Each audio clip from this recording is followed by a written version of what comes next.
Our next guest is Milo Guevara. He was recently named district champion of the oral recitation for the University Scholastic League. He is here today to perform his winning entry. Casey at the Bat, written in 1888 by Arist Lawrence Thayer. The outlook wasn't brilliant for the Mudville Nine that day. The score stood 4-2 with but one inning more to play. And when Cooney died at first and Burrows did the same, a pall-like silence fell upon the patrons of the game. A straggling few got up to go in deep despair. The rest clung to that hope which springs eternal in the human breast. They thought if only Casey but could get a whack at that, we'd even put up money now with Casey at the bat. But Flynn preceded Casey, as did also Jimmy Blake. The former was a hoodoo, while the latter was a cake. So upon the stricken multitude grim melancholy sat, for there seemed but little chance of Casey getting to the bat. But Flynn let drive a single, to the wonderment of all, and Blake, the much despised, tore the cover off the ball. And when the dust had lifted, the men saw what had occurred.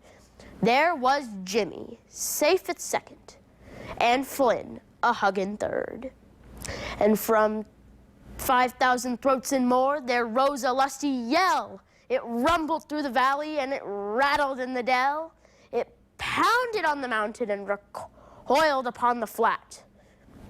For Casey, mighty Casey, was advancing to the bat. There was ease in Casey's manner as he stepped into his place. There was pride in Casey's bearing and a smile lit Casey's face.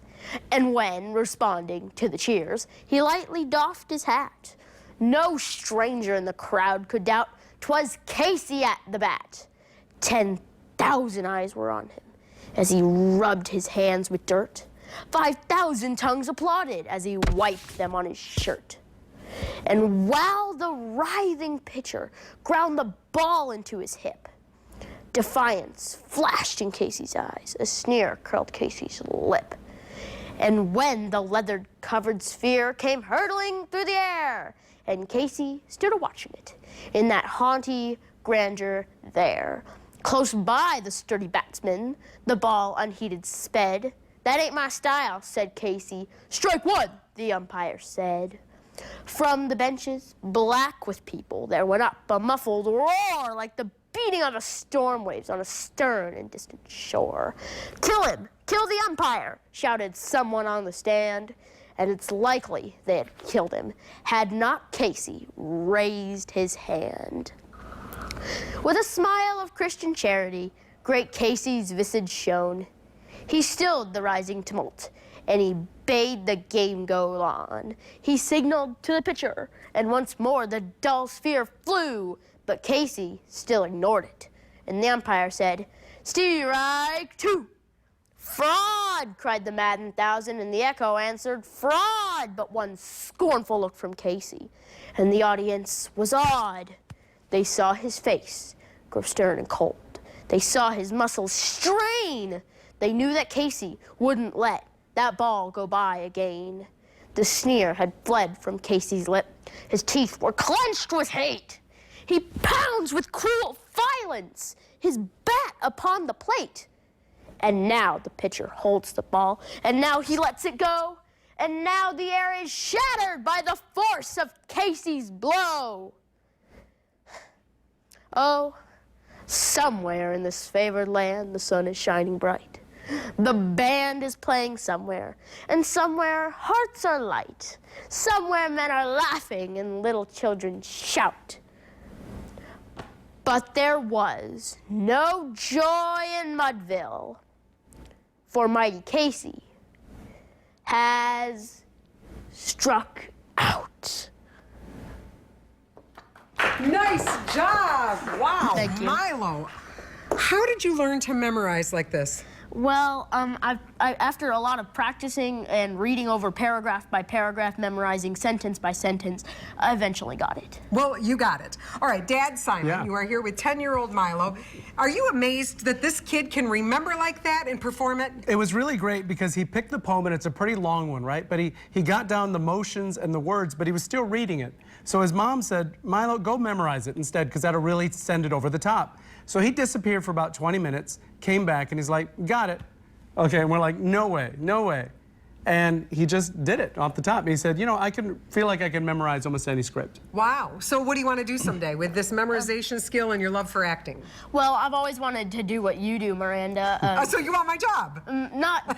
Sure. All right, let's do this. We'll co-host together, and then I'll slowly fade away, and you'll move to the forefront, and it will be Milo, Where You Live. Oh, sure. Do you like it? Sounds good. Okay, I think that's a great idea. So you want to act someday? You want to be on TV and definitely. perform? I've always wanted to be on the movie series Star Wars. Okay, so what character would you play?